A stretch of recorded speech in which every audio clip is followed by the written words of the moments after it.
Hello, welcome back to Life Enrichment with Hank Ballinger. Today I'd like to talk to you about our place in the world and in society. And I've got it titled, I Am in Fourth Place. You'll see what that means in a minute. First of all, I want to ask a very serious question. Where did everything come from? Now, I know there's a lot of controversy about that topic. Some people are evolutionists, some are creationists. I obviously fall down on the side of being a creationist. I believe that God created all things. So with that, let's look at a nice little story. I call this story Little Billy's Boat. Now, little Billy had built a boat, and he loved his boat. And he had taken a lot of time. He built this boat. The bottom was made of wood, and he put sails on it. And he had painted it. He had the lines and everything just right. And Billy loved his boat, and he would take it out and put it in the creek behind his house. And he would set it in the creek up here, and it would float down. And he would go down in the creek a little ways and then pull it out and bring it back up and let it go again. Did that for months, and Billy enjoyed playing with his boat.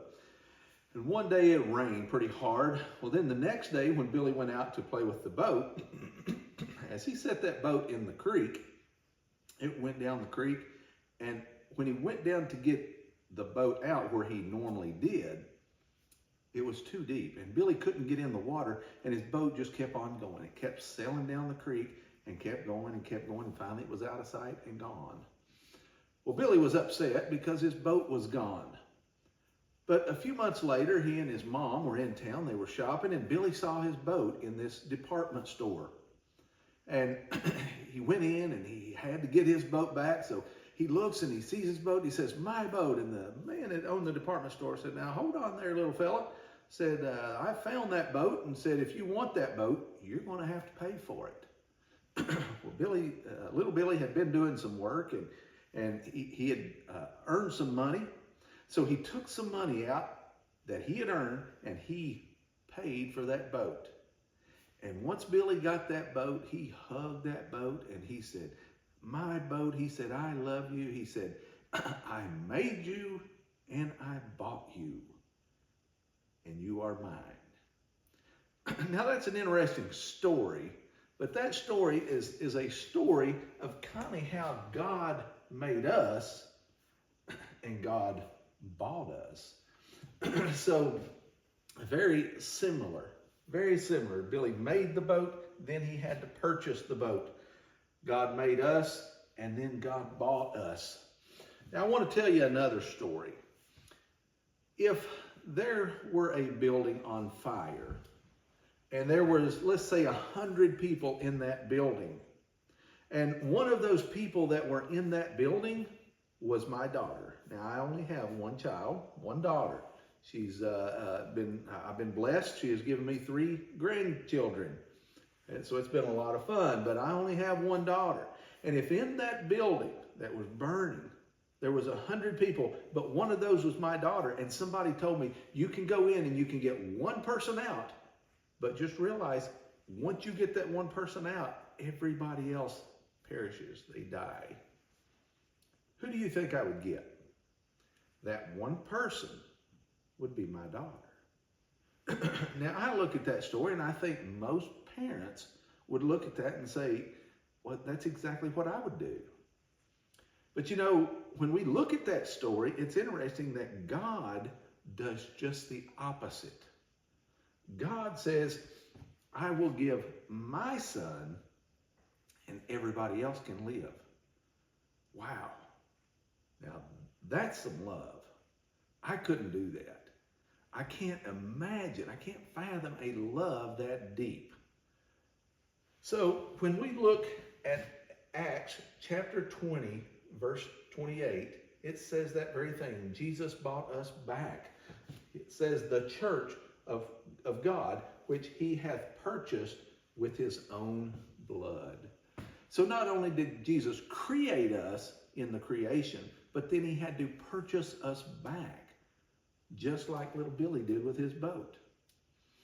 Now, I give these stories and I give all these illustrations today, but I do it just like the the idea for this channel, what we're trying to do is we're trying to take the average person, the common person, and help them to set goals and accomplish those goals. But just realize by doing that, I and you are in fourth place. Let's look at the law of reciprocity. The law of reciprocity, simply stated, says this: the more I give, the more I receive. The more I help, the more I am helped. So I want to ask you this question: how much can you give? Well, obviously, we all try to give a lot of our time. Maybe we work 50, 60, 70 hours a week, maybe 80. Maybe we give a lot of our time to our family and a lot of time to church. Well, great. Maybe to civic organizations.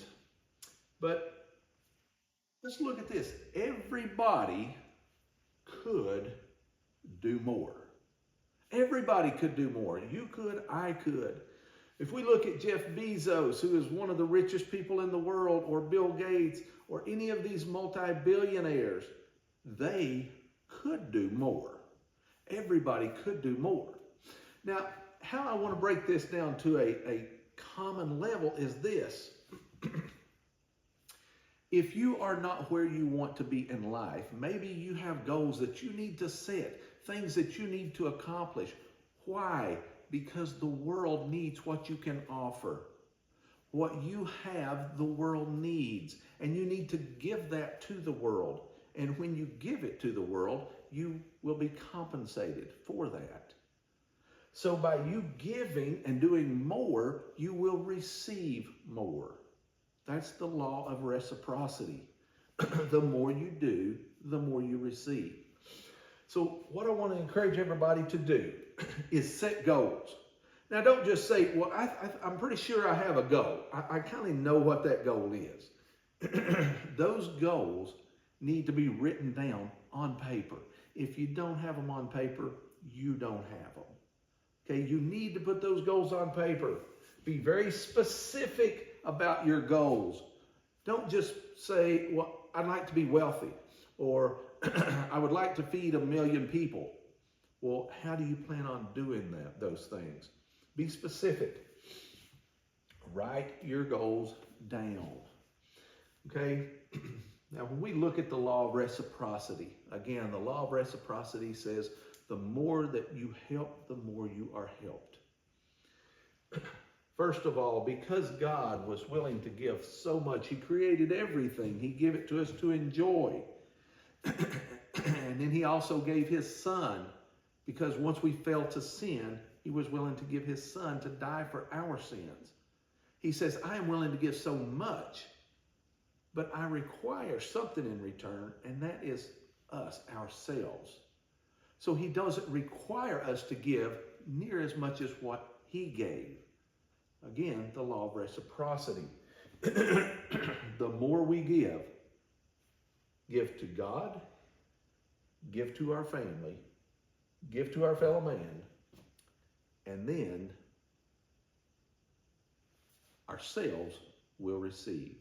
And the law of reciprocity will work. Be sure and set goals. Be specific. Write those goals down, whatever your goals are. But remember, God first, family second, fellow man third, and you are in fourth place. Thank you.